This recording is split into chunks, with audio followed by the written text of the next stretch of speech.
Hello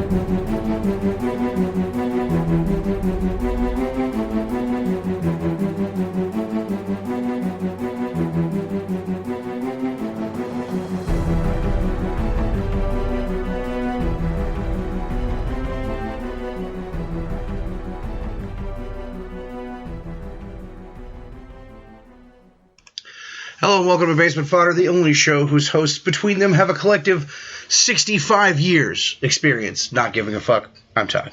I'm Dave. 65 pure years of no fucks. Is it 65? Well, I'm 35 and you're 31, so we're like 66, but, you know. Okay. I said over 65, so that counts, you know. So we have a lot to talk about. Mainly, well, not mainly necessarily, but starting with Sunday's TLC pay-per-view, which was, if anybody saw the video that we tweeted out during the live show itself, a fuckload of fuck is what that show ended up being. But it had its bright spots. Yeah, it had a few. So we'll do our normal match-by-match sort of thing. I've got the list of matches. Now, we didn't actually see the pre-show match, which we never seemed to actually watch the pre-show match. Yeah. And we missed absolutely nothing because it was Sasha Banks versus Becky Lynch. Yeah. So I'm sure it was a good match. They're both very talented, but I'm sure it was some bullshit and shenanigans because Naomi and Tamina were out there. So what are you going to do? But the first match was damn near the best match on the show. One of two at least, I would say. And that's the Tag Team Championship match. The New Day versus the Usos and the Lucha Dragons. And, of course, the New Day, by hook and crook and shenanigans and chicanery, came out on top. But it was one hell of a match. Yeah, it was a good match. Tables, ladders, chairs, and fucking shenanigans and shit. But for me, the end spoils the match. It does. It killed it. Like, I mean, the match really, there was some amazing stuff in there.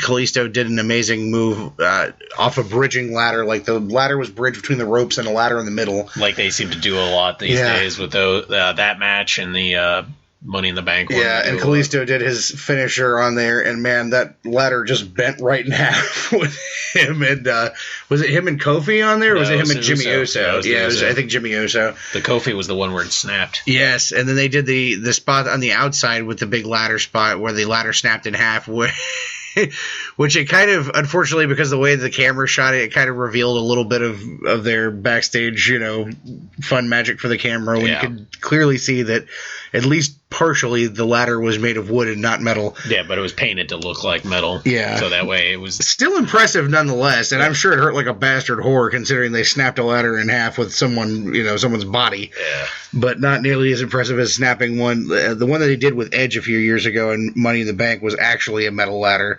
when that thing snapped, and that was a bastard whore. That was when they had it from the apron to the crowd barrier. Yeah, that was... And that damn near killed a man right there. But yeah, not nearly as impressive, but still pretty fucking cool. And the New Day, of course, wins by one of the most idiotic pieces of chicanery I've seen in a while. Kalisto was climbing the ladder, and Xavier Woods from the outside hucked the trombone at his back. And it hit him, and it was supposed to be like, oh, God, it hurts so bad, it knocked me off the fucking How much does a fucking trombone weigh? It's not like it hit him in the head. Okay, if it had hit him in the head, I could have believed it. Yeah. Because you get wanged in the head with a fucking piece of metal like that, it's probably going to But it hit him, like, right under the shoulder. Dead in the back. You know. It's like, Yeah, I mean, he's a little dude, but still. I don't know. That into the ending kind of really spoiled the match for me. So, like, it's not going to be my most favorite match of the night. No, but up until that point, it was absolutely excellent. Yeah, everybody worked their asses off. The Usos and the Lucha Dragons especially, those guys are really, really impressive. Yeah. Especially Kalisto. For his size, he's amazing.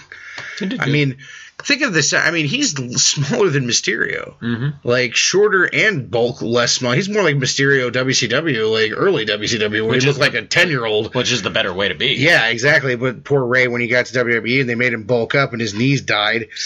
But, man, he's just absolutely impressive. And Sin Cara has really gotten so much better. Like, he did some really impressive shit, too. And, of course, Jimmy and Jey Uso, I can't say enough about those two. Like, wrestling runs in your blood when you're Samoan, and those guys are insanely talented. Yeah. So it was a great match with a shit finish. No shock there. And then, of course, we had Rusev with Lana defeating the Ryback by technical submission. I remember very little about this match. It was a lot of, like, Lana getting shoved in the way, kind of a thing. I have nothing to say about this match. Legit, no words. I don't have nothing. I have less than no fucks about Ryback at this point. I don't know why you even would. Actually, to me, he was not. No, I'm not saying he's the problem. No, Rusev is the one I have no fucks about. Rusev, they neutered so much at this point that I can't care about him anymore. Like, he legit was a badass, and they neutered him completely, and now they're trying to give him stink back, but it's not working. Yeah, I felt bad for Ryback that they made him lose again in a bitch way. I'm just like, God. He did take the bitch route. Yeah. It's like they're trying to like neuter him and rebuild Rusev, which is stupid. It was a nothing match. Now, this next match was absolutely fantastic. Yeah.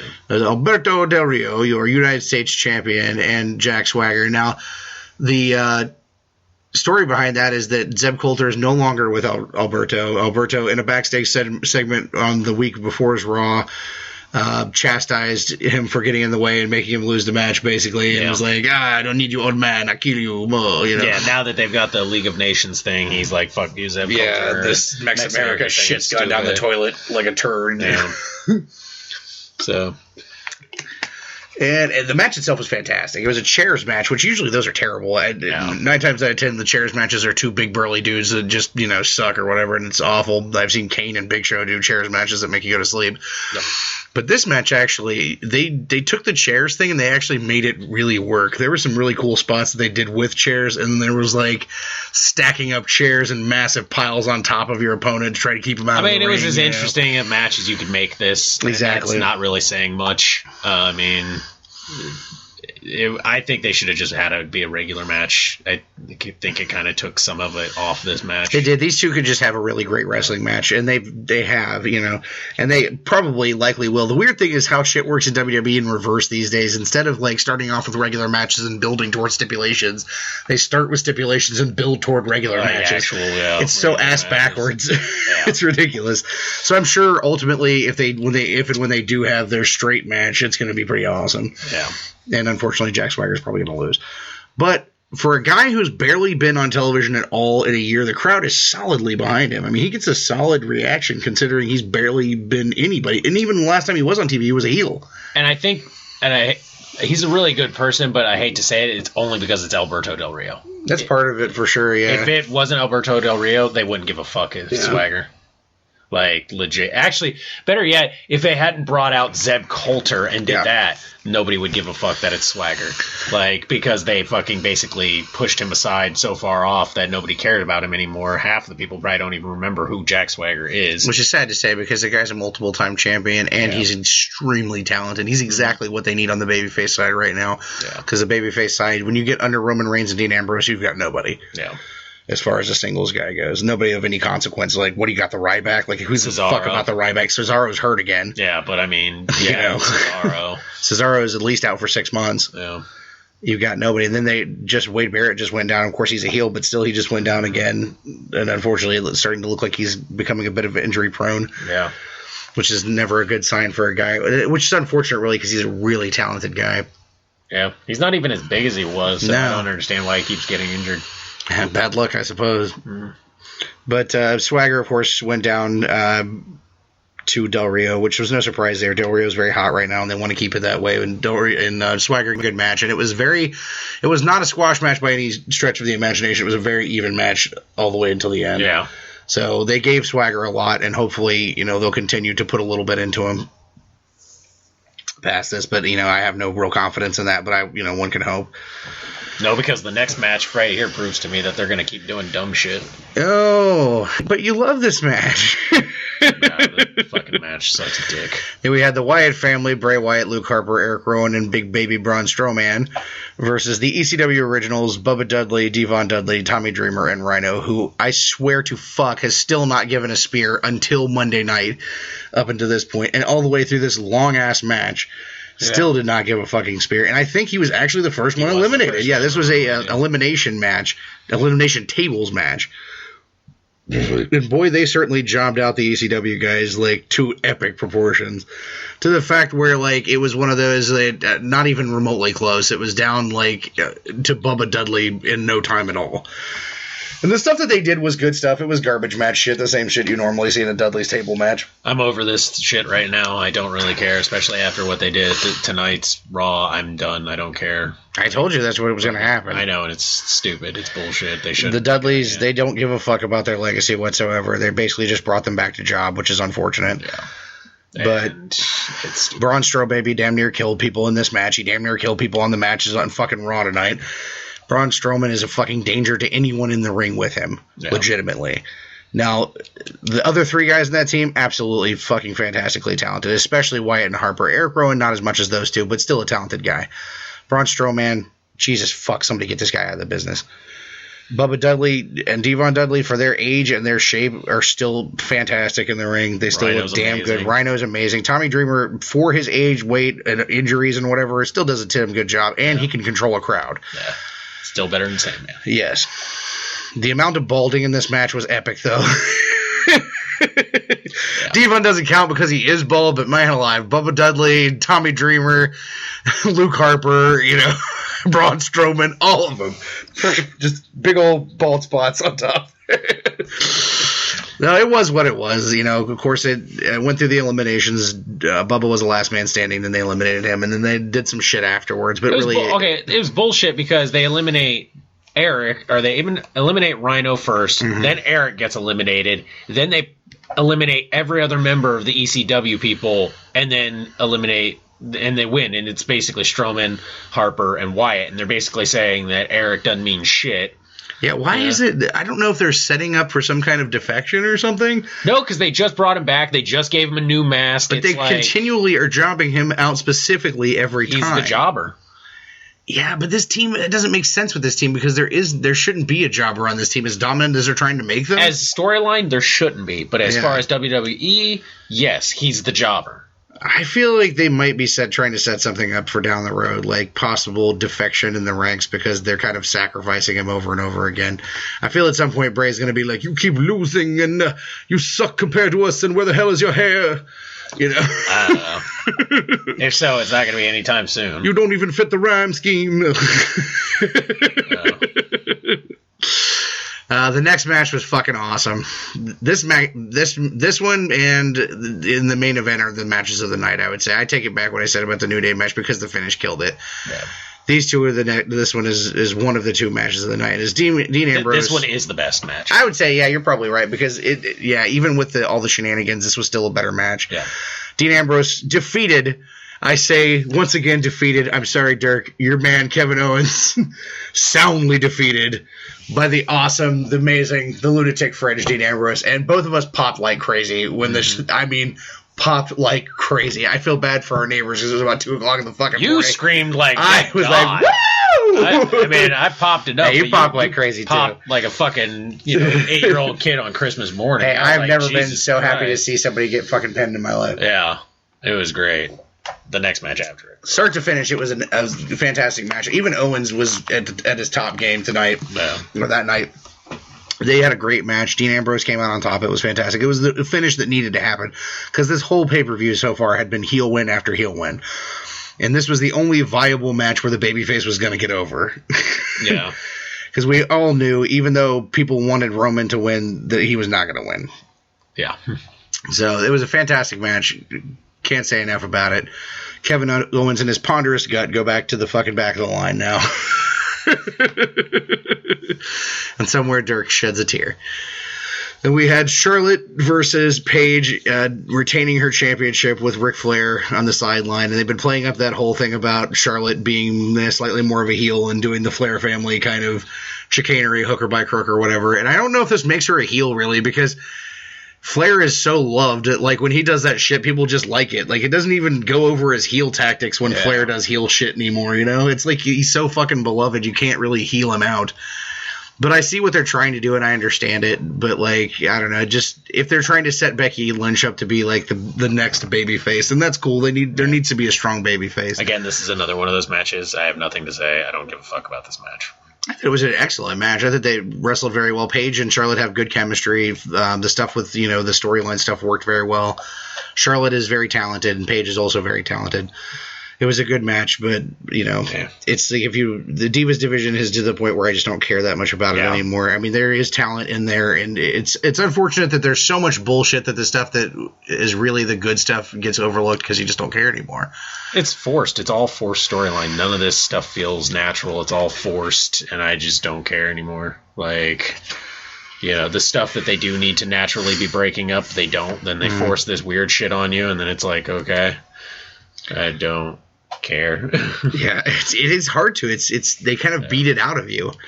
It's too much like shit of me having to watch Tamina and fucking Naomi and Sasha Banks doing shit, like going unity and fucking shit on Raw. And I'm like, Jesus Christ, really? And of all teams, they should have broke up first because they're the ones that got have been getting shit on so hard and stuff, and constantly getting fucked over and losing and shit, that they should all be looking at Tamina and being like, fuck you, and breaking up, but they don't. No, I need this team shit to die a death, and if they really want people to start giving a shit about the Divas, they need this team shit to die a death right fucking now. It's just all of it. No more teams, no nothing, no alliances, just everybody for themselves for a while. So people will start giving a shit, and even then, you're going to have to really work to make people care.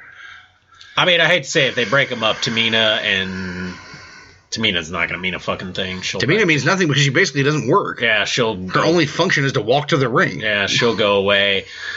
Naomi, hopefully, if God willing, she'll go away. And then you'll keep Sasha Banks. I heard they did that commercial thing with the jewelry thing, and they mentioned that Naomi is married to Jimmy Uso, and you were just like, what the fuck? The mind is boggled. I lost some respect for that Uso. I'm like, yeah, but that ass, though. Doesn't matter nothing because it's attached to that bitch. Ugh.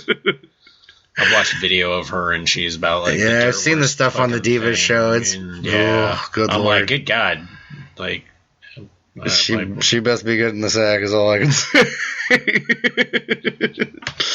And then, of course, we had the main event of the evening. The master of the limes himself, Sheamus, your WWE champion, versus Roman Reigns, he of the multiple times getting fucked out of the title. And guess what happened in this match? He got fucked out of the title yet again. It was a good match, though. There was a lot for guys that of their size. They did a lot. Yeah, they really pushed it. Sheamus pushed it. The thing about Sheamus is even as a heel champion, he's not one of those heel champions who doesn't do anything in the ring. Once the bell rings, there's chicanery with other people interfering and shit, but he doesn't run away from the fight. Yeah. And a lot of heel champions, they piss off and run away, or oh, I'm behind the ropes. He jumps in and they all jump fucking shit out of him. I mean, he is still an ass kicker even as a heel, which, is commendable. I enjoy that, but I can't stare at him for more than a couple of seconds before my eyes start to feel like they're going to melt. I think the best part of this was at the end. The best part of this was the end. We'll get to that in just a second. But I want to say that, watching Raw tonight, you could really tell the fucking result of the match last night on Sheamus because he was absolutely covered in bruises and welts and scratches and cuts. It's even more evidence on a guy like him because he's so pale-ass alabaster white. You can see a pimple pull up on that motherfucker because he's so white. I could not fuck. I was like, my God. He had this one, big welt. Big purple fucking That's welt. One that showed up really easily in the match. Oh, it was on the back of his arm, and it looked rough as fuck. Mm-hmm. And I'll give them credit for the match that they did tonight, too. Mm-hmm. Monday night, I should say. The Monday night one, I think, is the better of the two. As a pure wrestling match, absolutely. Yeah. This was a shenanigans match, tables, ladders, chairs. They did a lot of cool spots with the tables and the ladders and all that shit.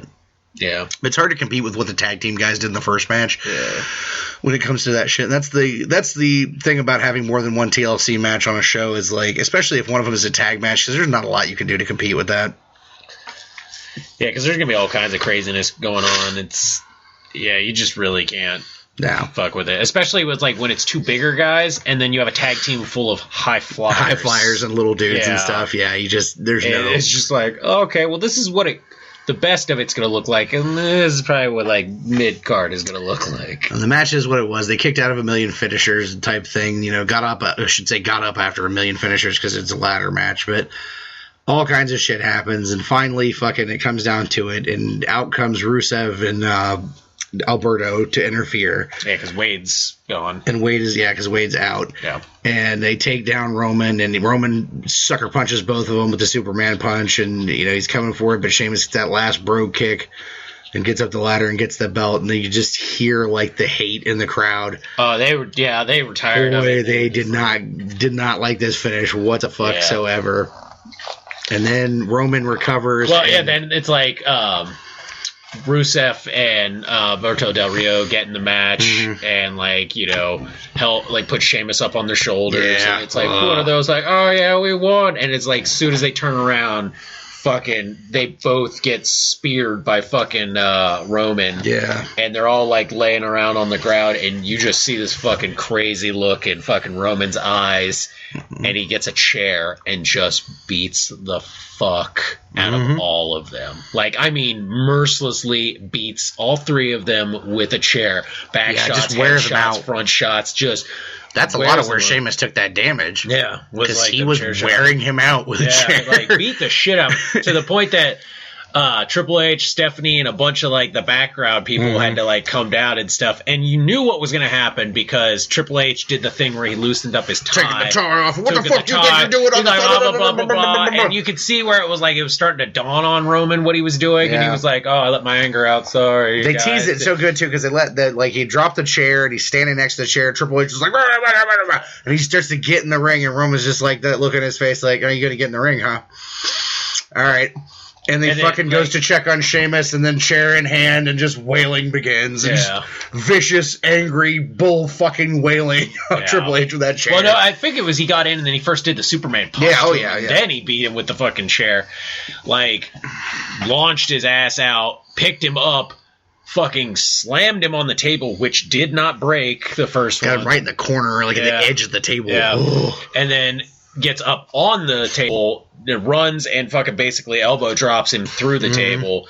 Beats Triple H, beats him all like around a redheaded stepchild. And then they're getting ready to carry him out, and Roman walks all the way up the ramp and shit like that. Yeah. And he kind of has that dawn of realization and shit like that again. And they're all like, oh, and they're carrying Triple H, guys on each arm and shit. And then all of a sudden he kind of just stops, turns around, and just gets that fucking super crazy look in his eye again. And full bore Chuck runs it down and spears Triple H out of the arms of the other guys and straight to the ground. And Triple H sold the shit out of it. Sold it so hard. Sold it so good. I have to say, what I enjoyed more about seeing it happen is your reaction to it, because the second he turned around on that ramp, you were like, yes, do this. It must be done. It was. And he just literally went the fuck down there. And this is what I was wanting the whole fucking match. Was I wanted one of those, this is what I've been saying. This is what needed to happen.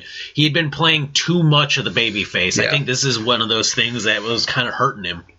Was he was trying to play that too casual, John Cena babyface. It just slides off my shoulder. It just slides off and stuff like that. And it was like they were putting him through the fucking works and shit. Yeah. If you look back at the John Cena era of shit, the only time that I think I actually really liked him was when he fucking lost his shit against Edge, and then when he lost his shit when he was going against fucking Nexus. When he went crazy is when people were like, oh shit. And this is what needed to happen, because when Roman Reigns went crazy, he got back to that Shield Roman Reigns. Yeah. And that's what he needed, because he just beat the shit out of all of them and did not care. And that's what needed to happen. And the crowd loved it. This is what they wanted too. They wanted him to just unmercilessly beat the shit out of all of them. And that's what they got. Of course, Stephanie sold it too, the screaming and the you will pay. Banshee wail and shit like that. But he fucking I wouldn't even say spear. It was he was the one who gored somebody that night, because good God, the look even afterwards on Triple H was just that spit out of the mouth, breathing's all fucked up and shit, just facing the mat. It was good. That's what I wanted, the whole thing. That one move, that one set segment where he loses his shit made the entire pay-per-view for me. Yeah, that's what I wanted. So It was the capper to the night that needed to happen because this was a night of like he'll win, like one fucking baby. Dean was the only one. Yeah, Dean was the only one, and boy, that was awesome. Like that was the fantastic, awesome point of the night. Yeah, but boy, that beating just needed to happen because it was just such a fucking depressing night of heel wins. Like that beating is what needed to happen, and it was excellent.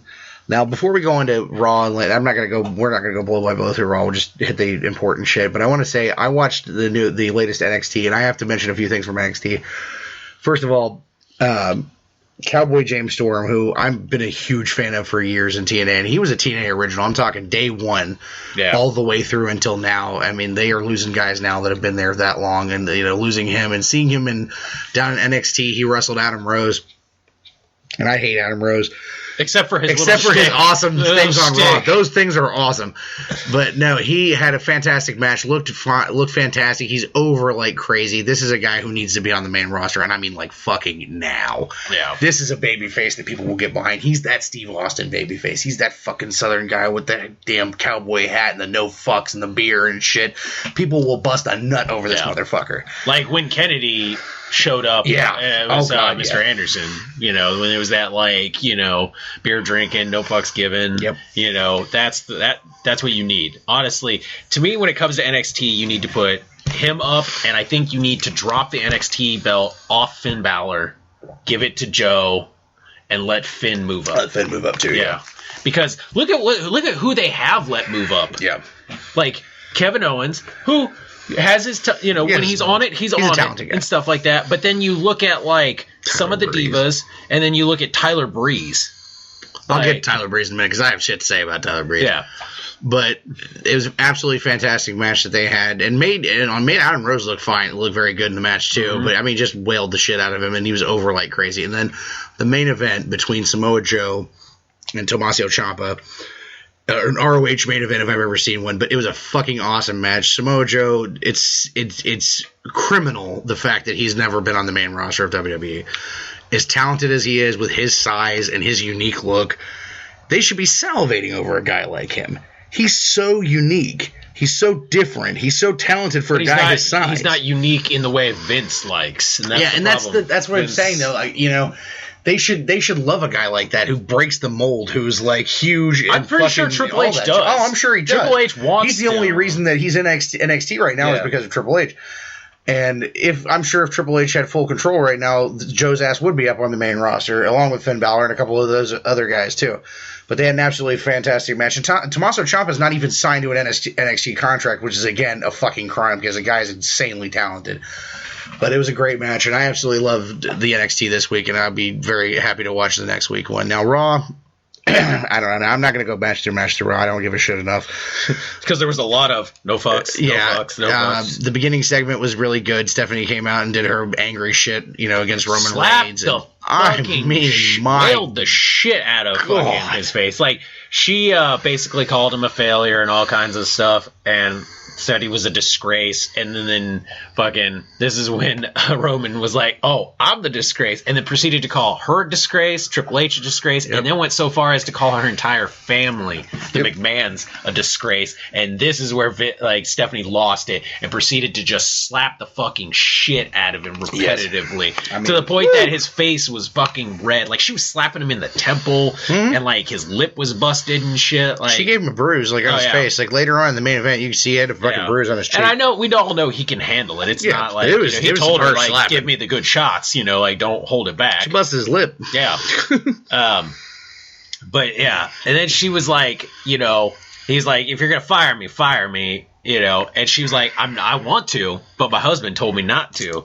He's like, but there's somebody on the way that might fire you. Yeah, and she had said that Vince was going to be coming in there, which is impressive because Vince has not been on TV for over a year and a half. And you can definitely see it. Well, he's 70 years old. No, that's what I'm saying. It's been a year. Like, when somebody's been gone for about a year or more, you don't remember the last time you saw them. You remember them at their peak moment. Yeah. And when you see McMahon come out of that limo, it's not the McMahon I was remembering. No. He's still big, though. Yeah, he's still big. Real big. But it's like more in the face. You can definitely tell he's 70. Every one of those 70 years. Yeah. So, she said he was going to come later, and maybe Roman was going to get fired. And Roman's like, I don't give a fuck. Yeah. And there were some matches. I didn't care about any of them, really, to be honest. I'm going to say a couple things about Raw. I hate Tyler Breeze. I hated Tyler Breeze in NXT. The guy's he's a good wrestler. He's decent. He's green, but he's decent. His shtick is awful. I hate his character. It's stupid. It's awful. That selfie stick needs to get rammed 9 miles up his ass.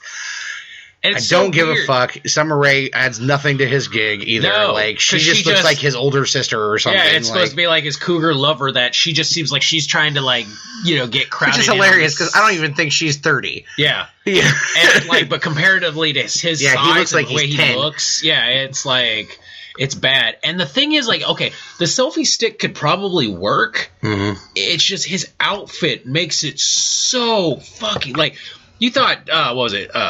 Morrison. Yeah, John Morrison had a furry leg gimmick or whatever. He had fringes. Holy I thought it was balls, bad. Man.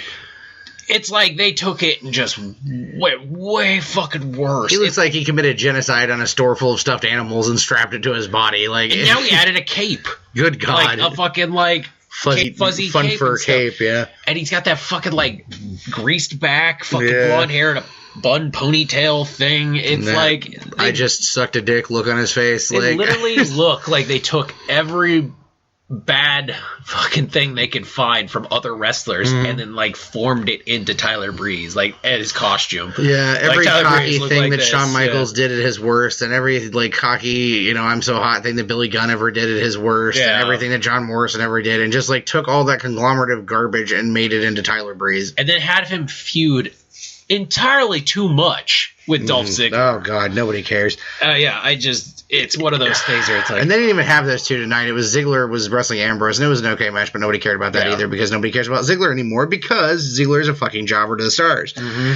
But it was the Tyler Breeze and fucking Neville, and the Neville this weird story where Miz is desperately trying to be Neville's mentor. Nobody gives a fuck. Seriously, it's like they're trying to turn Neville into Damien Sandow. Yeah, and it's that's not going over. Neville's too fucking talented. Neville's fuck off, basically, and then it comes out where Miz is I need to learn your accent so I can be the next James Bond. Yeah. I was like, are you fucking kidding me? He's like, who would be better than Miz to be the next James Bond? I'm like, literally anyone. An old woman off the street. Betty White. Betty White would be the better James Bond. B. Arthur's corpse would be a better James Bond. Yes. B. Arthur's corpse turned into a Muppet and fucking fucking mouthed by the corpse of Jim Henson would be a better fucking thing. Yes. It's just oh my God.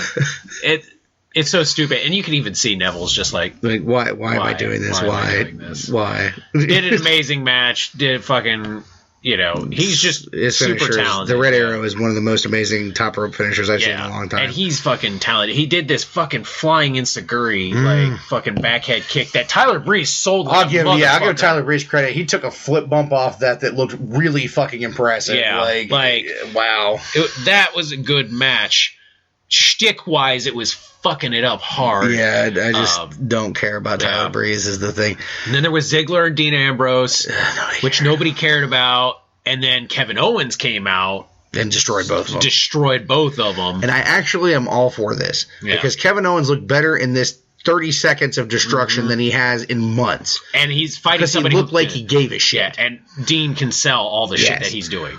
It does so many things. It makes, first of all, it lends huge legitimacy to that title belt because it's no, I want my fucking belt back. This belt means everything to me. Yeah. I will crush you and take it from your dead body. Yeah. And then it sets up three-way possibilities because Ziggler is in there too. And to have a three-way with those three is probably going to be a damn good match. Yeah. And then, again, it motivates Owens to look better, look good again, to get that fire in his ass. The thing about Owens is I don't think he's all that great a heel. Because as a heel, he doesn't seem like he gives that much of a shit. But as, the fiery fucking won a title, he's all about that. This is my one thing. If you're going to keep him as a heel, this is what you need to do. You just had an opening up in the League of Nations. You lost your English guy. He's Canadian. He's Canadian. Yes. And they have a long-standing history with the Canadians getting pissed about this shit. Push him into that. Because you also have Alberto, who's the title, the U.S. You had Sheamus, who was, possibly still is. We don't know.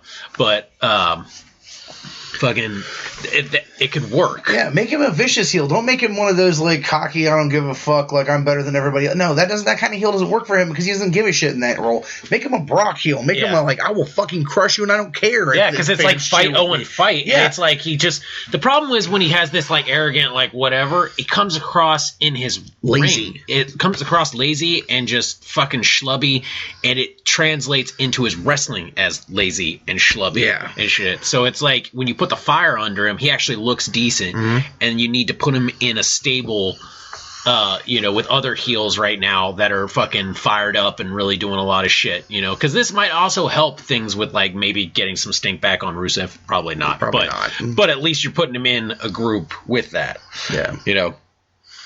But he looked better in that run-in than he has in months, and that's exactly what needs to be. That's how his character needs to be. Then they had the jobbiest match I've ever fucking seen, because we all knew what was going to happen. It was R-Truth. So great, though.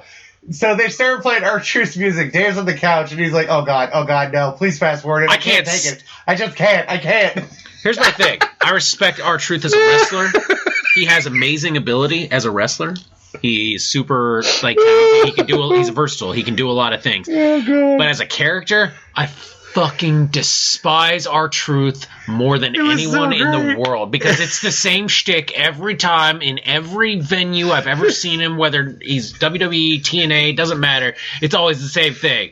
I am this fucking like pierced up wannabe alt rapper guy who comes out and all I do is what's up, what's up, what's up, what's up, Oh god! And it's just like, then he actually starts rapping and you can't understand a fucking thing he's saying. No, God, no. No, and then he starts doing his fucking like broke fucking Roboto Domo Mogato dance. And shit fast forward through most of it, but I stopped early because I thought he was done, and he kept going, and you were like, I was just like, I can't hear it again. It's driving me insane. And then we're like, oh, okay, I wonder who he's gonna be wrestling. Bo Dallas. Fucking Dallas. Literally. I'm like, can we just fast forward through this fucking match? I'd like to talk to Bo Dallas. Bo Dallas, please explain to me why you feel like you have to be completely drenched in water before you come out for your match. It was like, Bo, your match is in 5 minutes. Sweet, that means 3 minutes. I can dive in the pool, come out, and then put a shirt on me. Bo leave. Bo leave, I just did that. I have this vision that Bo has one of those, like, the walk-in bathtubs in the back in his dressing room, and he's like, he sits in it, like, to his neck. My belief is that he has the little Chorito dude and fucking what's his face, Hornswoggle just sit there with super soakers and just hose him the fuck down, and then they put a shirt on him, and then he's like, I believe that I have a ponderous gut. he literally is soaked every time he goes. His shirt is like it came out of the washing machine. Okay, it's so and we did. Somebody needs to tell that entire family, including their dad, IRS. Yeah. White is not a good color. White is not a good color on fatties. Fatties. It's like, I swear to God, they can't get over the color white. And I'm generally, all fat guys know this already. Apparently, Bo needs to wear a singlet. Like, Bo needs to. He's not like fat. Like, he's not like big as big as his brother or anything. But those little white trunks where it looks like he seriously looks like he's smuggling like a water balloon. Yeah. It needs to stop. He needs to wear a singlet, something. Like he really is like, he's like skinny fat. Like he's not a little dude, but he's not a big dude either. And he's got like just a pudgy belly. He's got baby fat. It makes him look like a little kid. You know what I mean? Yeah, other than the fact that he looks like a little kid. Other than the fact that he looks like a little kid. With a balding issue. With a little bit of a balding problem. So they proceeded to have the grand champion of no one could possibly care matches. And they didn't even care. Like, they start having this match, and then they cut backstage 30 seconds into it, and Vince shows up in his limousine and stuff, and he's like, we're going to go out there and get him. And he's like, you need to go home. And take care of your husband who's damn near dead. Yeah, and I'll handle this. And then Vince starts doing his big motherfucking nutsack walk, where he's swinging and strutting gorilla, shit. Strutting gorilla. His grapefruit walk and shit. And they cut back to the ring, and like R-Truth and Bo are just staring at the screen, like watching it happen. And then when it comes back to them, they're like, "Oh, we should be wrestling." And they because they're like, "Oh shit, we know what's gonna happen. We're gonna get fired if we don't get out of this." And they did a couple like 30 seconds of chain wrestling that looked fine. And then Vince comes out and he's like, shut the damn match. Nobody gives a fuck. And I'm like, yes, as said by everyone watching this. And I feel like when they cut back to them, like them watching the screen, they were both going, shit, Vince is here. He's going to remember we still work here. Fuck, we're screwed. Yep. So that match ends in a who cares. And Vince comes out to talk to Roman Reigns. And Vince is all blustery, and he's Vince McMahon. He's Vince McMahon as hard as he possibly can. Good God, yeah. Yeah, and he's... That's the prime Vince McMahoning he was doing right there. Mm-hmm. Roman comes out. He's not afraid. He does not give a solitary fuck. He stands up to Vince. Then Sheamus comes out, and I didn't care. And Sheamus is, all welted up and shit, and he's like, I kicked your ass in 5 minutes and 15 seconds. Blah, don't steal me Lucky Charms and all that shit. Yeah, pretty much. And Vince is like, blah, blah, blah. And Sheamus is like, put the title on the line. I don't give a shit. So much talking. Oh, God. McMahon was like, you know what? You'd all like that, wouldn't you? It's not going to happen. Yeah, I actually did like that because he was like, hey, would everybody here like that tonight, folks? And they're like, yeah. And he's like, you morons fall for that every time. Yeah, which is true. Which is true, they do. And then Roman takes the fucking mic from him. Mm-hmm. And you can see McMahon's all like, oh, how dare you. Mm-hmm. And then Roman's like, why not? He's like, I know you're an old man and you claim to have grapefruits, but right now it just sounds like you got some shriveled up prunes and shit. It basically started fucking. He's like, you're old and you're 70 and nobody gives a fuck. And Vince is just like, watch. And he's like, all right, fine, you get your title shot, but if you don't end the match being the title holder, and it's like, oh my God, does this fucking. And he kicked Roman in the nuts as hard as he possibly could. I mean, I was like, goddamn. I could see Roman's boots go 2 inches up off the canvas because Vince kicked him in the goddamn balls so hard. Yeah. I was like, what the fuck? Apparently Roman was like, actually do it. Like, don't fake it, do it. Well, he kicked him in the nuts. Kicked him in the nuts. So there was that. God. I was like, oh my God. He damn near sprained his ankle kicking Roman Reigns in the balls. It was interesting. So that happened. And then there was a bunch more shenanigans of shit that I couldn't possibly care about. Female matches. Oh, there was one thing, though. There was a Charlotte and Becky Lynch tag match versus other bitches we don't care about. Brie Bella and yeah. And this was interesting because it was very, like, after the Paige match, there was Becky who was very, like, questioning of Charlotte, like, why are you... You can win on your own. Why are you doing this shit your dad's doing? Yeah. And, the dad seems to trying to get in between them. Yeah. And it's shit. Rick. Yeah. It's Rick, So, whatever, they're friends. And then Becky doesn't see what Flair does. I forget what he did, but he caused... She whipped Alicia towards the ropes, Alicia Fox, and Flair tripped her. Yeah. And then turned around and walked away like, ooh, nothing happened or whatever. Yeah. And then fucking she went down and Becky threw on the arm bar and tapped her out. Yeah. And Becky's like, woohoo, happy, friendly, awesome. Like, we win. See, we didn't need to cheat or whatever. And they're like, yeah, totally. And then the commentary, JBL's, of course, like, yep, that's Flair. Good job. Go get you. Mm-hmm. But Cole and fucking the other guy, I can't ever remember his name. Byron Saxton. Yeah, Byron Saxton. They were commenting. They're like, just wait till Becky finds out about this because she's not going to be happy. And JBL's like, why not? Blah blah blah blah blah. And it's like that's because that's not how Becky rolls. Yeah, it's a nice little continuation of the story. It's more shit like them, the subtle, Charlotte turn, the subtle Becky becomes the babyface kind of thing. It worked. It did well. The match was good too. It was a decent match. But all that shit aside. Final match. Oh, no, wait a minute. You got to talk about the complete and total destruction of the Dudleys. Oh, God, yeah. So the Dudleys cut this fucking epic promo backstage. Epic old. See, this beautiful is this is what pisses me off. Yeah, too. I know. Is like they cut this like they're in Philadelphia. Mm-hmm. They are in fucking prime ECW, fucking born and raised country. You've got like founding fucking iconic members of ECW. Yeah, each one of them got time to talk. Bubba did it, and Bubba's a great promo. Yeah, Bubba did his promo, and every time they do it, they're showing old footage of ECW and them in the prime kicking the shit out of motherfuckers. Yeah. And they do this fucking amazing fucking shtick. And then, the match happens. Yeah. And it's a fucking phenomenal match. Oh, yeah. This is a great garbage match. Like, except for Strowman. So old. Yeah, Strowman damn near killed Tommy Dreamer. Yeah. I thought and Strowman almost took out the entire commentating staff. Yeah. That was hilarious. That was fucking hilarious. But Braun Strowman is dangerous. I said it earlier, and I'm not going to go back into it, but he's dangerous. Yeah. He needs to be taken off television. He's either be taken off television or in any role where he's just enforcing and not wrestling. Because he's too green and he's too sloppy and he's too all over the place. And he's like, the thing is, he doesn't know his own strength. His size, strength, all of it, speed, because he can actually move really quick for a guy his size. Yeah. And they're just getting the shit kicked out of him. There's all kinds of people fucking fighting everywhere. Kendo sticks, nightclubs, everything. It's great. There's even one where, what is it? Luke Harper is beating Devon with a kendo stick. Goes to throw it down, and them two are in the ring, and Bubba is on the outside. Throws the stick down. It bounces out of the ring. Bubba catches it immediately in air, slides in, and starts beating the shit out of him with it. It was a great match. It was great. You finally got to see Rhino fucking spear somebody, like gore somebody. Then he goes for the setup to do the gore.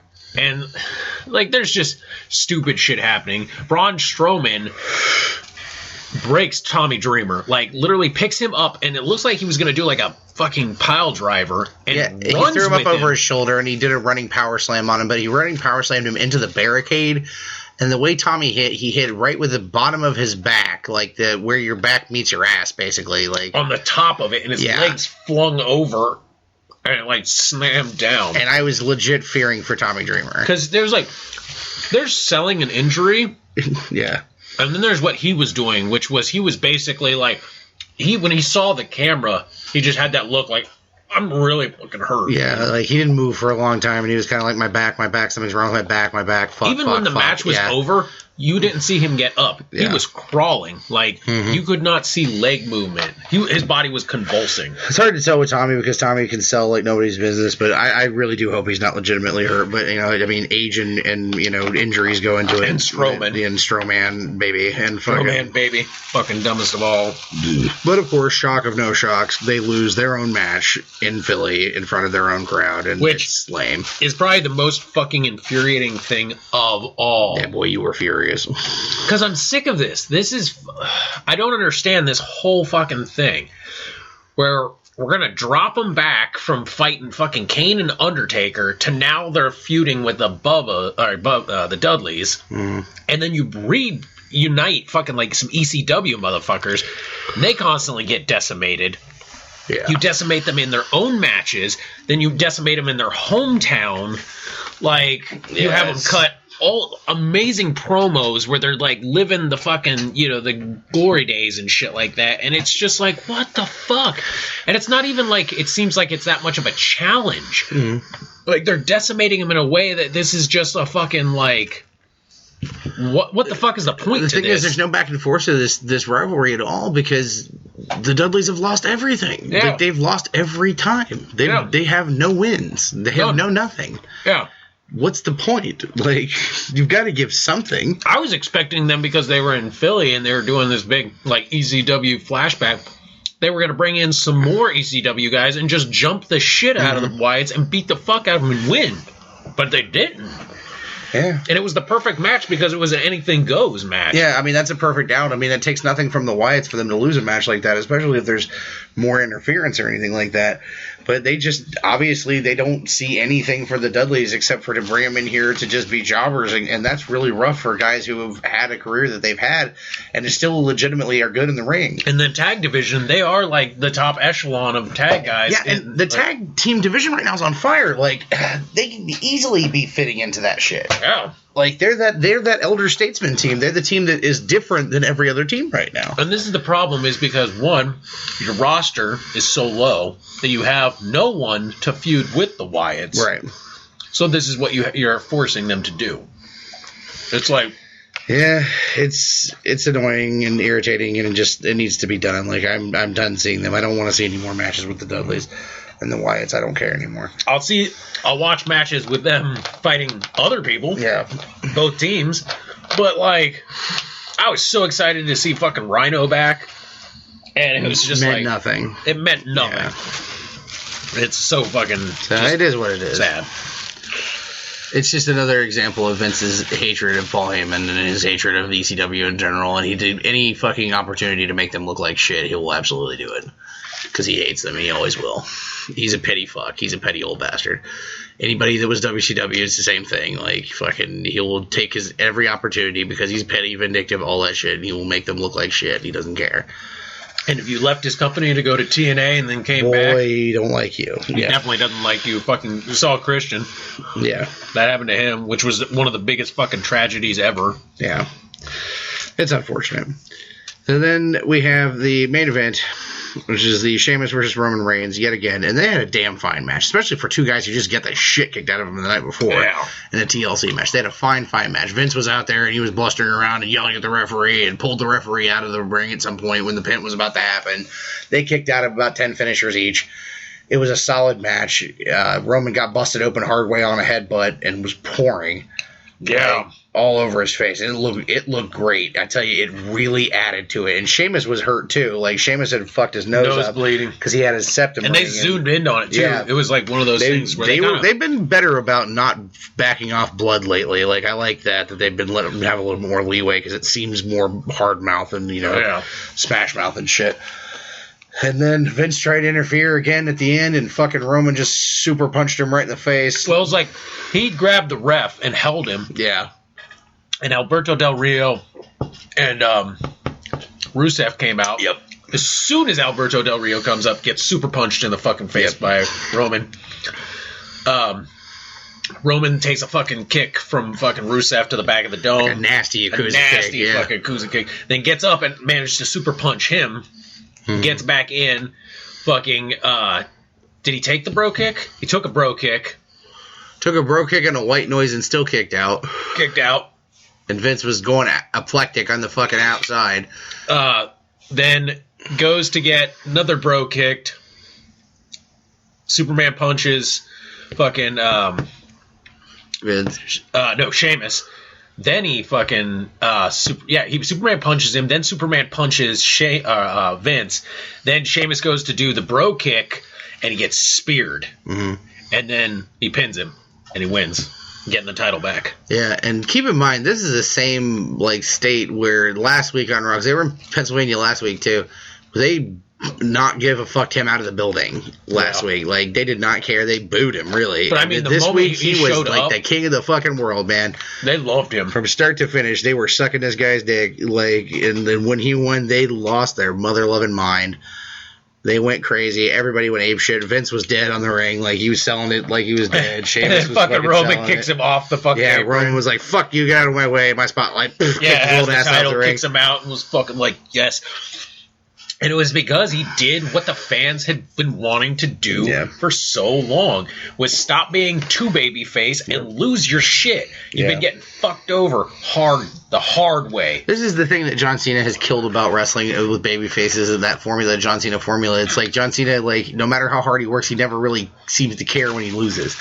He's like, good job. I'll get back up the ladder and I'll get another shot. Fuck you. Be mad. Be angry. Be fucking pissed off. You got screwed, dude. Fucking be hateful about it. Yeah. Like, not only, and I think this was the problem too, is like with John, you can kind of like, he doesn't have any friends or family that they would fuck over. Right. Roman does. He's got the Usos and he's got Dean, and they've been fucking with the whole family hard. And it was like, Roman was taking it too much in stride, and they just needed him to lose it. Like, fucking lose it. And he did. And, like, they pulled the trigger on Roman, and they gave him the belt. We'll see what happens next week. I got a feeling because he punched Vince, there might be some shenanigans and chicanery and shit, but we'll see what happens. I'm sure that there'll be, like, it'll still be hardcore authority against him, and it'll probably lead to him and Triple H at WrestleMania, which, would be a pretty good match, I'm sure. Yeah. But that was... And if he goes over on Triple H at WrestleMania, it'll pretty much cement him, for future stuff, at least in theory. I could see... Yeah. You seen him and Triple H at WrestleMania? Roman. I could see him doing it at the Rumble. I could see it too, but it's too soon. They need to keep going. There needs to be some shit in between there. Mm-hmm. I think it makes more sense for Mania. It's a money match. It's a match. It's a Mania type match. It's just one of those things where it's like, man, you're gonna have to push. You're gonna have to say Triple H is hurt bad. You're gonna have to say like he fucking broke his back or some shit like that, and he's out until Mania or out until close to Mania. Something like he's gonna have to be out until like a good little bit after Rumble. It's gonna have to be a lot of like fucking him railing, like Stephanie railing against Roman and shit, and trying like hell to get the belt off of him. Probably a rematch for Sheamus and. Somebody else. Yeah, that's the other thing there. Too. Is like there's no authority anymore. Yeah, I mean, it's just Stephanie. It's just Stephanie. There's no Big Show. There's no Kane. None of that shit. All those people have been gone for a little bit, so it's like. So it's probably going to end up the League of Nations guys are probably going to end up being the equivalent of the authority. The authority. Which again, you can throw Kevin Owens in there, and that kind of strengthens strengthens the number up. Plus, it's helping fight against Dean. Mm-hmm. But but all's well that ends well in the world of Roman Reigns. So congratulations to him, and him and Dean both being champions at the same time is pretty damn cool. Now here's the thing, though. And this is a little bit of like this was not alluded to on Raw, but during a commercial in Raw was. There's a Raw January 18th in Columbus. Yeah. Guess who's scheduled to be on that Raw? John Cena. John Cena. And you know who immediately he's going to go after? Whoever's holding the title. Yeah. So. I say that, like, Cena Reigns, though, is no money. No, it's not. It's nobody. It's not, but like, it's one of those things. God, will they kowtown to Cena? Probably. And, like... It's one of those shitty things. Or is he going to go at... Well, if you have him go back after Alberto Del Rio, then you completely negate the swagger thing.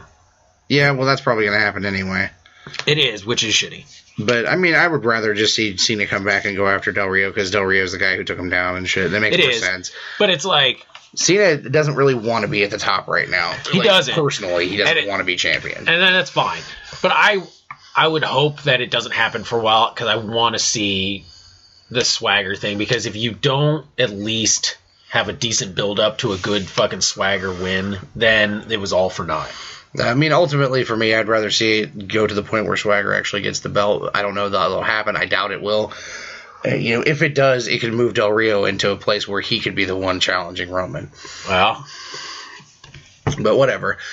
The geek in me is saying we've talked about wrestling way too much tonight, so let's talk about some geeky shit. All right.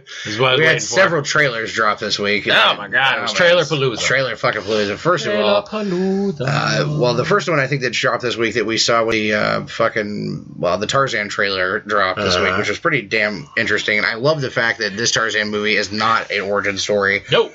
It's a Tarzan going back to the jungle with Jane in trouble sort of story. That's actually much more interesting a premise for me to watch the movie. And an interesting cast. Yeah. A very interesting cast. Alexander Skarsgård is Tarzan, and Jane is the chick who's playing Harley Quinn.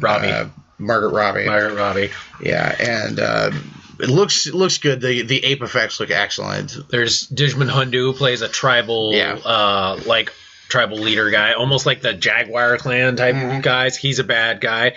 Samuel L. Jackson's in it. You gotta have Samuel L. Jackson.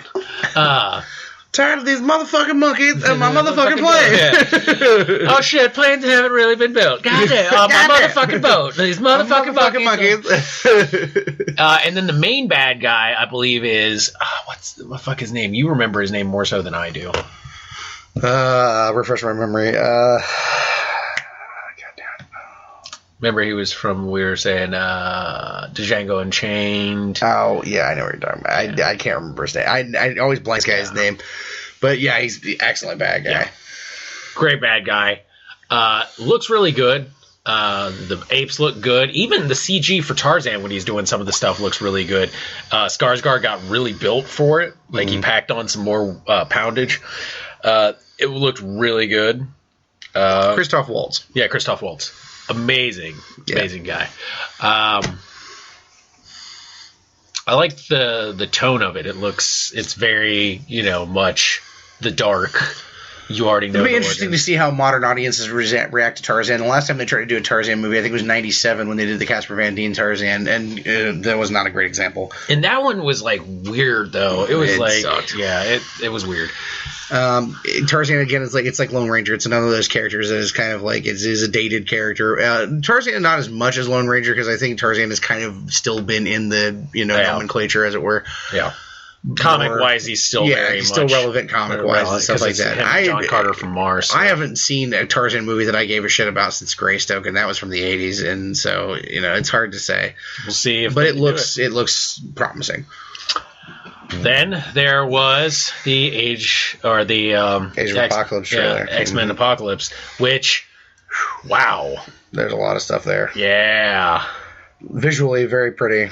Everything's very pretty. Yeah, all that crap that they talked about, like I look like Ivan Ooze and all this shit, like with Apocalypse. No, he doesn't look like Ivan. No, and man, the tone, like him, like kind of semi-narrating it was like really intense. The choice Archangel looks amazing. The choice for the four horsemen was very different because Archangel's in it. Archangel is one of them. Storm seems to be one of them. Storm, one of them is Psylocke and Magneto. But if you think about where they are in the time, who are the powerful mutants that are there, and then the ones that are coming up, it's actually not a bad choice for those four. Magneto is pretty much one of the more powerful people. Yeah. Storm's very powerful. The only thing that's ever held her back is her own, shit. Psylocke is very powerful. Yeah. And Archangel is actually a very powerful character, too. So he did pick a lot of them. It's interesting.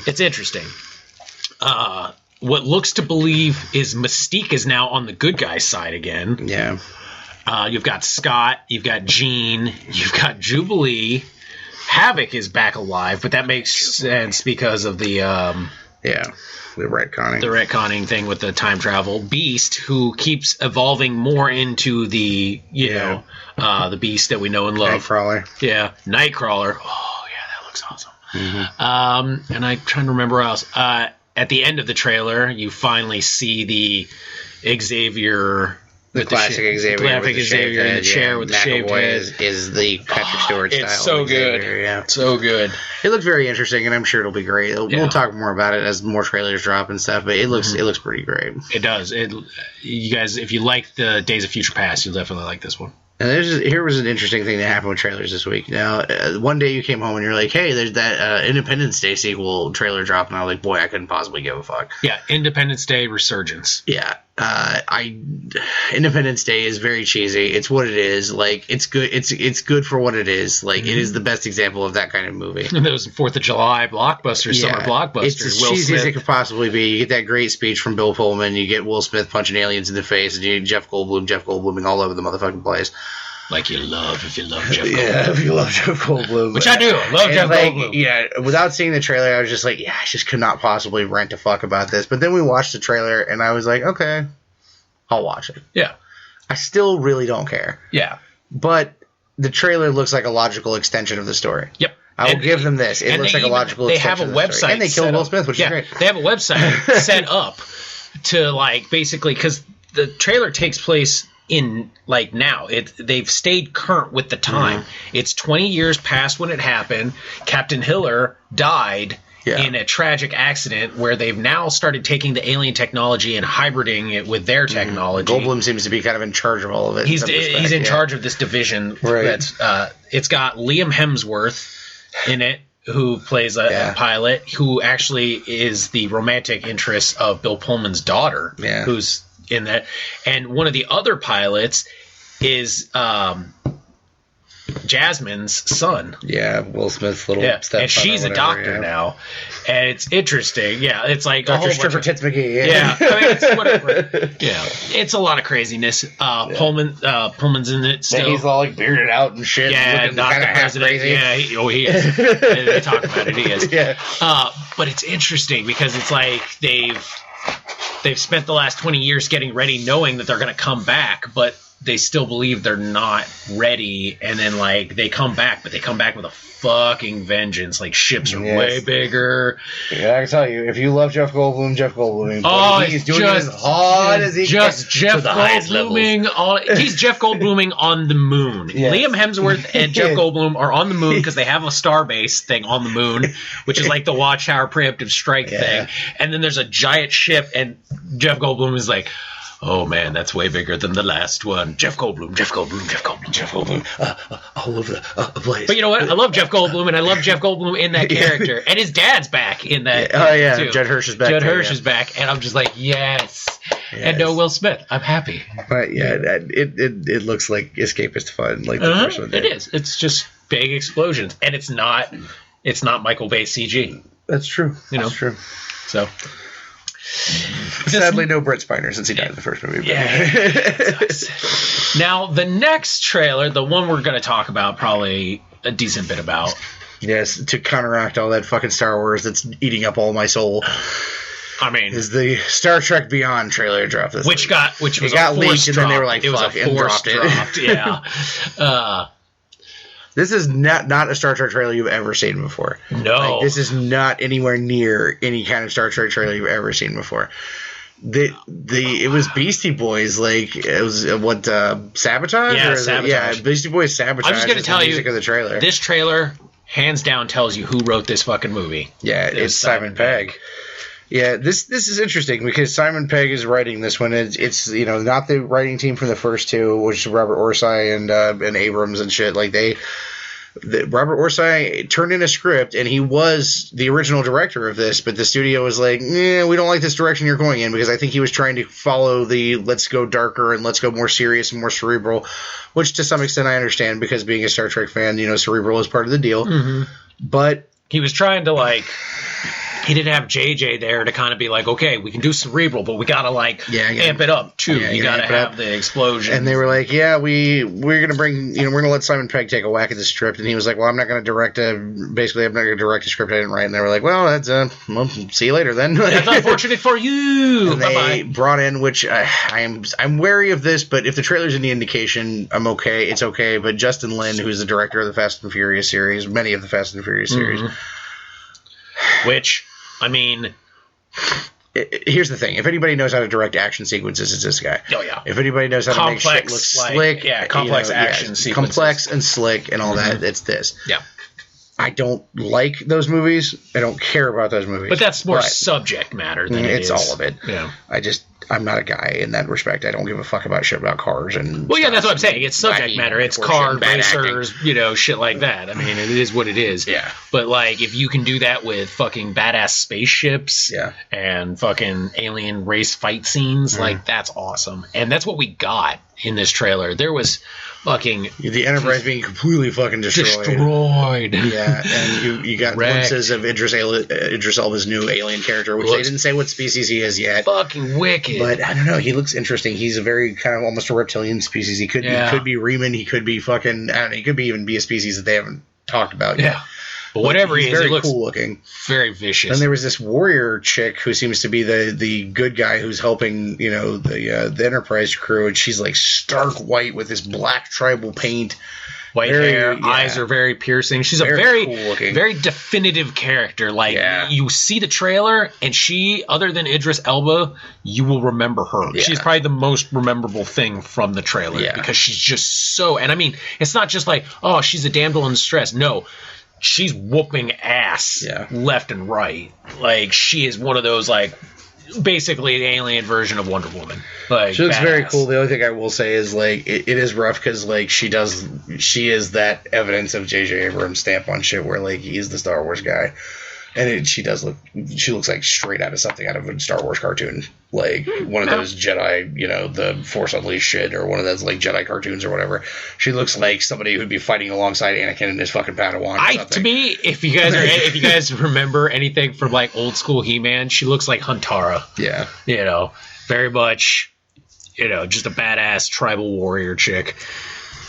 It looks really awesome. The sequences, they did a bunch of sequences with like the teleporters, where with the transporters, transporters, where they're just beaming in and out. Things are happening. Very cool. Ship gets destroyed. They're all stranded. There's a fun scene. They did a great like, little Spock McCoy moment where like Spock and McCoy are back to back, and they're surrounded by these like little drone looking robots and shit. And McCoy's like, "Well, at least I'm not going to die alone." And then Spock gets fucking transported out, and he's like, "Oh, that's typical." Yeah. Like, what the fuck? It's a very classic Spock. All done to Spock Beastie Boys sabotage. Yeah. It is very unlike any trailer for any Star Trek you've ever seen. Definitely even comparatively to the first two Abrams movies.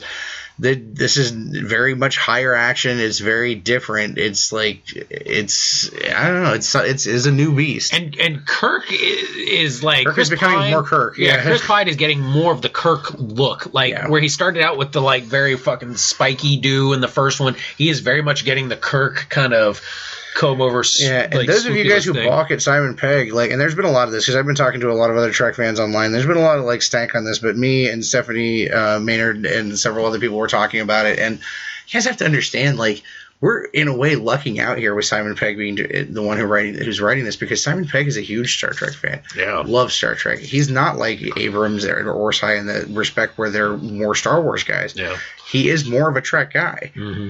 And he is going to very likely going to write a movie that is more true to Trek. He specifically wrote Idris Elba's character for Idris Elba. He wanted something that showcased Idris Elba's acting capabilities and really wanted that. And it's he is a fanboy, not in the bad way, but in the best possible ways. He loves this shit. If you watched him when it was the Dawn of the Dead or no, not Shaun of the Dead, they were on Land of the Dead. Land of the Dead, yeah.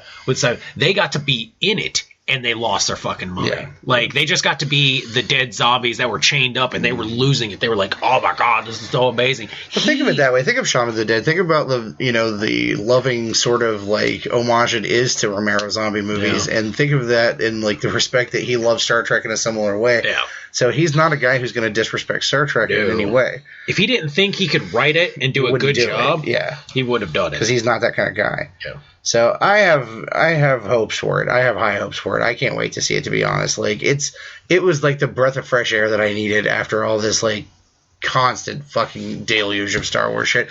And I love you guys. Love your fucking Star Wars. I'm so happy for you right now. I can shit. Seriously, in all honesty, as much as I don't care. It's okay, because when this Star Trek movie comes out, I'm going to do exactly what he's doing. I'm going to be fucking sick of this Star Trek shit that I'm going to fucking want to vomit. That's fine.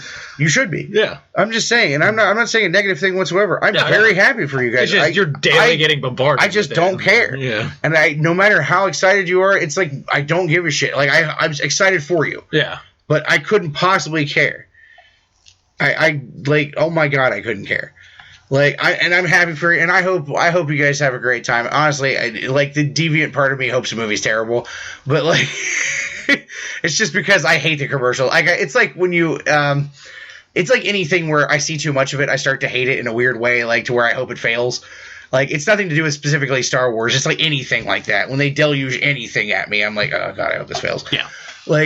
So yeah, I have that, but you know what? I hope it's great. I do hope it's great, because if I were bound to any Star Wars, it would probably be this, because it's not George Lucas at all. Oh yeah. There's been a George lot Lucas of really has good taken feedback. his fucking hateful I can't write dialogue away off to somewhere else, and they let somebody else in there who can write dialogue and who loves lens flares.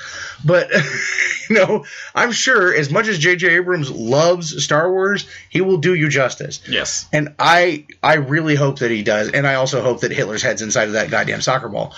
But I'm with you on that one. I fucking could care less about BB-8. I seriously hope Hitler or Palpatine is inside of that thing. I've never understood this droid love that they have, where they're like, R2-D2's so amazing. I was like, R2-D2's fucking annoying. He's like a goddamn Pokemon. Not next to C-3PO. I swear I'd rather listen to R2-D2 beep and boop for hours on end than to listen to 5 seconds of C-3PO talk. Every time C-3PO talks in the movies, I want to fucking put him into a crusher.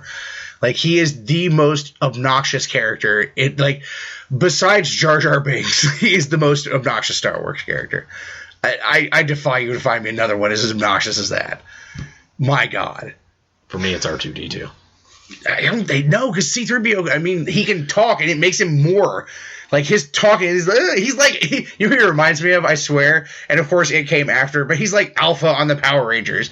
Like, he's that level of fucking irritating. Like, don't you want to throw Alpha in a crusher, like, at all times, because of his, oh my, Jesus Christ, dude, you are so blind to that shit.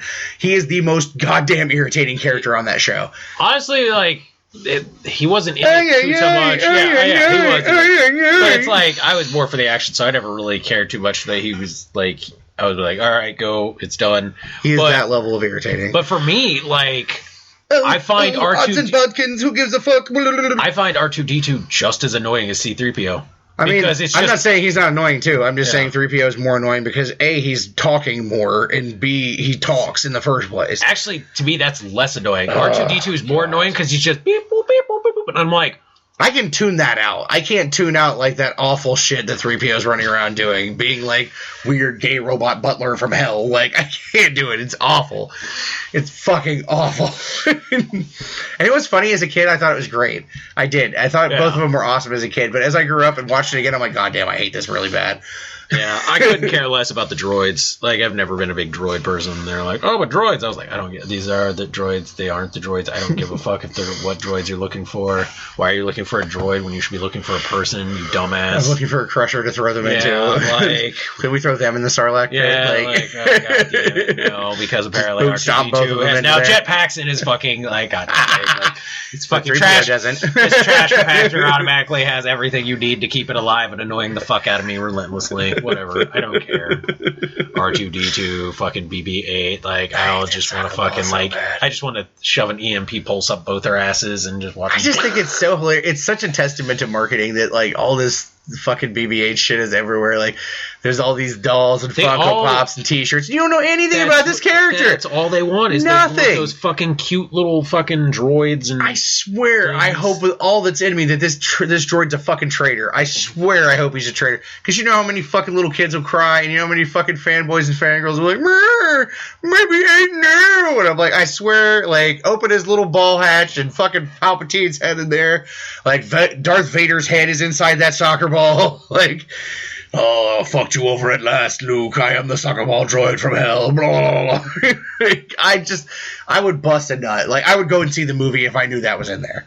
I would go and I would pay my money just to see that. It's like watching fucking DiCaprio die in Titanic. It's just the most happy-making part of the movie. Nice. But no, I hope everybody has a great time watching Star Wars. I feel bad for you guys who wanted to cosplay and shit, and a lot of theaters are not allowing that to happen. How do you feel about that, by the way? I don't think we've talked about that at all. What, the cosplaying thing? Yeah, how do you feel about that? Like that, I saw theaters are specifically putting up signs: no masks, no face paint, no lightsabers, no Nadia Comaneci, none of it.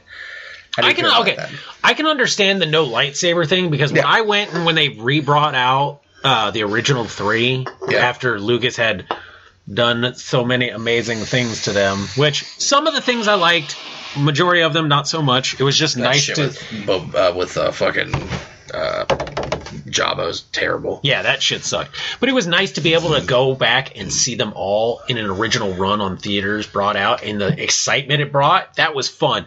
But being there, seeing how many dumbass motherfuckers needed to be like, we need to have a lightsaber duel in the front of the theater. No, you don't. No, you fucking don't. No, you don't. Stop it. I want to hit you. Okay, so that I can understand. None of the weapons and stuff like that. But I think it is kind of shitty to not let them cosplay, to not let them dress up. Like, you know, not necessarily like, I'm going to be this giant droid. Like, none of the super crazy cosplaying. But, like, if a kid wants to come dressed up as Darth Vader, or, like, say, you know, like, I shaved my head and wanted to be fucking Darth Maul, what the fuck does it matter? I think alternatively what they could do, if they want, they could have, like, this showing is for this. Yeah. Like, the rest of the showings are not for that. You know, like, they could have the midnight showing as for cosplay. We have so many theaters. Like they do with Rocky Horror and we have so many theaters showing it. Yeah. This one's 3D. This one's IMAX 3D. This one right here is for specifically cosplay. Yeah. Let one theater fucking do it. You know, like one showing. Yeah. That'd be great. But to fucking just be like, no, fuck you. I'm like, what the fuck, dude? That's kind of a dick move. I mean, I don't feel like it doesn't affect me because I'm not one of those people who feels like I need to like dress up to go see a movie. Like, I might wear a t-shirt, something like, you know, but like, I don't know. It's just like, unless it's one of those things like Rocky Horror where you're doing it specifically for that. But just like to go and see a movie and like randomly but you're telling me if you had a captain's jacket that fit you, that you were like, I love this thing, it's awesome, you wouldn't want to wear it? Not really, because it's just to show some pride. Not necessarily like get dressed up with all your phasers and stuff, but just wear like the jacket. No, not really. Like, really? It's just I feel no need to do that in a movie. It's you know, like if I'm gonna cosplay, I'm gonna cosplay at a convention or something, or like cosplay like a fully do it. But like you know, if I had a Star Trek T-shirt or something, I'd probably wear it. But that's like the extent of it. Like the jacket, it's one thing. Like if it's just a functional jacket, maybe. Yeah. But, like, I'm not going to be, like, wearing a fucking Starfleet uniform up in there with a phaser on my hip and shit like that. Like, the jacket, maybe. Probably just because I'd be so geeked that I had one, I'd never take it off. Yeah. But like, it's just not, it's not any desire I've ever had. Yeah. Like, I wouldn't go in there in, like, full Mandalorian regalia and shit like that, but... That's like when we went to see Avengers. Like, I think I had a fucking some sort of Cap shirt or a Marvel shirt of some sort on. When we saw I was dressed as Thor. Yeah, we saw a Superman shirt. I had a Superman movie. I had a Superman shirt on. Like Green Lantern. I wore my Green Lantern. Yeah, I wore my gear or whatever. But like nothing more than that. Like a T-shirt. If I could, I would a necklace cosplay. or something. Like when we saw Star Trek, I think I wore my Voyager pin necklace or something like, and my Star Trek earring. Yeah. But, honestly, if I had the stuff to cosplay, I would. I would go cosplay. You know, like if they brought out, like if I. I'm not hating on it whatsoever. No. Like, do it, absolutely. But I think if you're allowed to do it, do it. You know, but like I understand why they want to discourage, especially the lightsabers. Like I totally understand. And that. like I said, with the weapons, I understand. Irritating. But like, have a special showing for it. Yeah, because like I say, everyone that's going to go to that is going to. They're all going to be like okay with it. Charge $1 more. You'll make a profit off that shit. Yeah. Trust me. Be like, hey, this is a special cosplay. It's $1 more. You all know what you're getting into. You all know that there's going to be lightsabers and all kinds of shit. This is for cosplay only. Yeah. Like, you know, so somebody's not going to get in there and get pissed off because a bunch of nerds are nerding. Yeah. You know. It's just like, it wouldn't bother me, but that shit doesn't bother me. I was cool going and seeing it. Like when I went and saw Lord of the Rings, there was people dressed up and fucking. I've had friends that when the Mad Max movie came out, that like my DR friends, they did with Harry Potter, all that shit. They showed up in full DR gear and stuff, and like it's that thing when something for your nerddom comes out, and you have so much pride and fucking love of it and stuff like that, and you can cosplay. You want to. I would say my thing about the theater is don't do anything in the theater that fucks with my ability to enjoy the movie. Yeah. I paid, especially first run, I paid a lot of money for this ticket, paid $12 fucking to see this movie. Yeah. If you're sitting next to me with a fucking lightsaber or whatever you've got, and you're talking or you're saying lines and shit, I'm going to punch you in the face. Oh, that's understandable. If it's detracting... fuck with people's ability to enjoy the movie they paid to see, because movies are not cheap, and I don't go there to interact with fucking morons. I go there to watch a movie, you know. But there's nothing wrong with having a showing that is specifically for that. Yeah.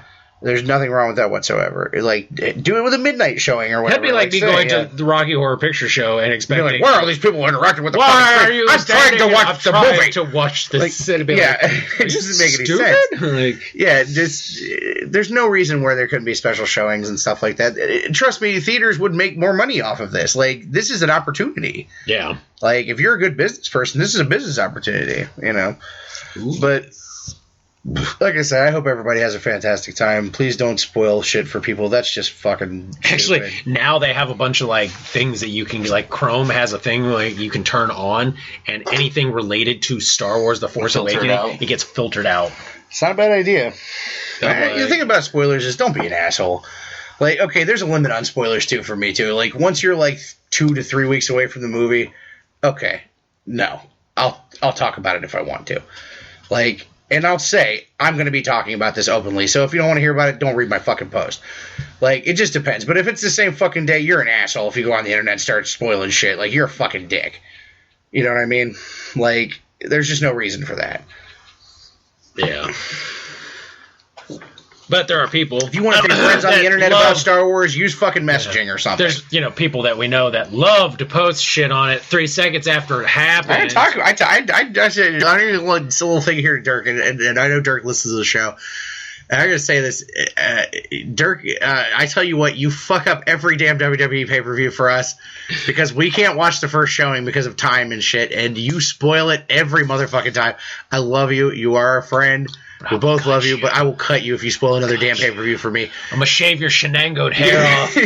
It's just like I feel like I have to turn notifications off from you. I have to like put my phone away. Yeah, I have to not look at Facebook while the pay-per-view's on. I'm gonna be like checking my Facebook because I'm getting messages. Alternatively, you have been the loudest crier on my timeline about not spoiling Star Wars. So I will thank you to remember this next month when the Rumble happens. Keep your ass off Twitter. You spoil Rumble for me, I'm gonna show up at your house, your hotel room, and we're gonna Rumble, and I'm gonna hurt you, fucking mess your shit up. I will be respectful if you're wanting spoilers. If you stop spoiling my damn pay-per-view, 10 seconds of shenango mess up noogie. We'll steal all your hair gel and noogie you before we leave. I will replace all your wardrobe with pink shirts, pink button-ups. No more black. Pink polo shirts and cardigans. Yes. Fuzzy slippers. And plaid golf pants and fuzzy slippers. You want nothing to wear. And a midget in a golf costume, or in a gopher costume standing behind you going, I'm alright. Nobody talk about me. Stop spoiling pay-per-views for Todd and Dave. He's gonna hit you. I know we're not the only ones too, stick. because I've seen multiple people on your threads during the shit be like, stop fucking spoiling shit. He enjoys it. He knows he will. He's trolling. Stop trolling, Manning, or I will troll you back. But we love you. But we do love you, yes. So, with all that being said, is there anything else that we've forgotten? I'm trying to think of it. Since the show is going up tonight, there's one more day left on the Light Earth #1 Kickstarter. Please, everybody, if you're interested in doing that, if you've kind of put it off to the end, please go and... Hey, it's the end. Yeah, this is the end. My only friend, the end. It's the final countdown. So go ahead and show your support for Light Earth and our good friend Jared Blanton, who just recorded a Todd File show with me today, which will actually be also going up later tonight, early tomorrow. So both shows will be available at the same time for the first time in a long time. So just shut up and give him your money. So give him your money, and he's already hit three stretch goals, if I'm not mistaken. Mm-hmm. Yeah, and they're going for the fourth. So get it on. Yeah, and help him get that last stretch goal because it's a sweet one from what I heard. Yes, it's the glow in the dark T-shirt. Yeah, it's the glow in the dark T-shirt, which is very swanky. Yes, yeah. And then not only that on the Kickstarter front, but January the 5th, Salvagers is doing their new Kickstarter. Bob Sally and all the Salvagers crew, and that is one that you'll definitely be seeing me contribute to personally because I am a big fan of Salvagers. Now, I've contributed to JR in the way that I've been helping him do work for the project because financially I just can't afford it right now. But I am hoping that financially I will be in that place so I can actually do the supporting of the Salvagers Kickstarter because I'd really like to see that happen for Bob and those guys because they're really great. And the comic is a solid book. So everybody check that out. Check out the Mercy Sparks Omnibus Kickstarter that's going on right now with Josh Blaylock and Devil's Due. It is really epic. I wish I could afford to do it because I would if I could because I love Mercy Sparks. It is, and the stuff that they're doing. Jesus Christ. Holy shit. I'm just going to go ahead and say, if any of you females that love Mercy Sparks, man alive, and love the style of Mercy Sparks as far as like the clothing and stuff like that, go check out the stuff because they've got some vests and like custom made jackets, like biker jackets that look pretty insane. So it's stuff that like if you are those like that die-hard Mercy Sparks fan, or your girlfriend's getting into it pretty hardcore and stuff, there's some shit in there that would make those replica jackets. Yeah, those replica jackets. They've even gone to the point of replicating her earring and like her jewelry in general. And there's makeup stuff going cosplayers. On. For you guys Christmas cosplay out there, gifts. yeah. Oh my god, man, there's some amazing stuff. Like Blaylock has gone all out on this, and I love the video. Yes, and then I think there was a flash. Yeah, and I shout out to Blaylock and everybody at Devil's Due. That was a fucking awesome Kickstarter video. One of the best ones I've ever seen. Yeah, one of the best. Yeah, so that was absolutely awesome, and I wish them like huge amounts of luck with that because it was really fucking cool. So that's definitely gonna, I think, wrap it up this time. I will go ahead and do the amount of shilling that we normally do. If you like what you've heard tonight on Basement Fodder Podcast, you can catch me on the Todd Files, and you can also catch me on my newest venture, Geek Dig Podcast, along with my co-host, the Vengeful Jedi himself, Clint Teal, where we talk about geeky things and stuff of that nature. And I think this week we talked about my horrible gas and me teabagging tables at conventions. So, this is similar fare to what you hear on Basement Fodder. You can check that out at geekdickpod.com. Anything that you want to hear from the world of the Basement of Doom, you can find at our new website, thebasementofdoom.wordpress.com, where you can find blog postings written by me and links to all of our episodes for the Todd Files and for Basement Fodder. Of course, check out the new episode of the Todd Files that will be up around the same time as this, where I talk to Light Earth creator J.R. Blanton about many, many things, Light Earth and wrestling and whatever else in between. So that's going to wrap it up for this week. You can check us out on Facebook at facebook.com/basementfodder or facebook.com/the Todd Files. And if you're in the market for a wrestling, not wrestling, that's old school right there. If you're in the mood, if you want a wrestling custom too. I have not done a wrestling custom in 3 or 4 years at least. If you're in the mood for a wrestling again, God, I am wrestling on the fucking brain. If you're in the mood for a superhero action figure, custom made by yours truly, you can check me out at Titan Trap Customs on Facebook or at Titan Trap Customs on Twitter. So that's going to wrap it up for this week's episode of Basement Fodder. Our next episode is going to be the Christmas show. Yep, it's the epic Christmas show. Be ready for the drunken debauchery that is the Christmas show. Be interesting. It will be, oh God, I don't know. Last year, damn near killed We're going to try. Yeah, we're going to try to do more video footage. Yes. Now, we did last year, we did half the show sober and we did half the show drunk. And I think we're going to probably try to follow that formula again on the video portion. Maybe. I feel like what we Or we might just do the whole thing drunk. I think we should just do it whole drunk. Because the problem is we'll do like so much of it like sober and then we'll be like, drinking, and then we'll forget about the fact that we need to do a show. Or we're like, oh, we did it already. No, we only did half of it. Well, shit. You're at least and then it's like sober, and then the other half is hungover. Yes. We're at least promised to do video and audio, so yeah. You'll see wacky drunken shenanigans live from the Basement of Doom with all of our friends, and hopefully most of our friends will actually show up, but who knows, some of them are being assholes.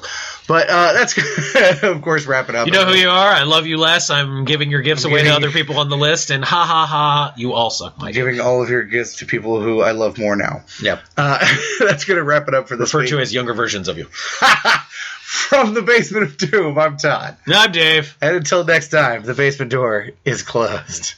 To the highest of levels. Highest of levels. You've been listening to a Basement of Doom production. To find out more about Basement of Doom Productions and all of its family of shows, please check us out on Facebook at facebook.com/basementfodder and on Twitter at basementfodder.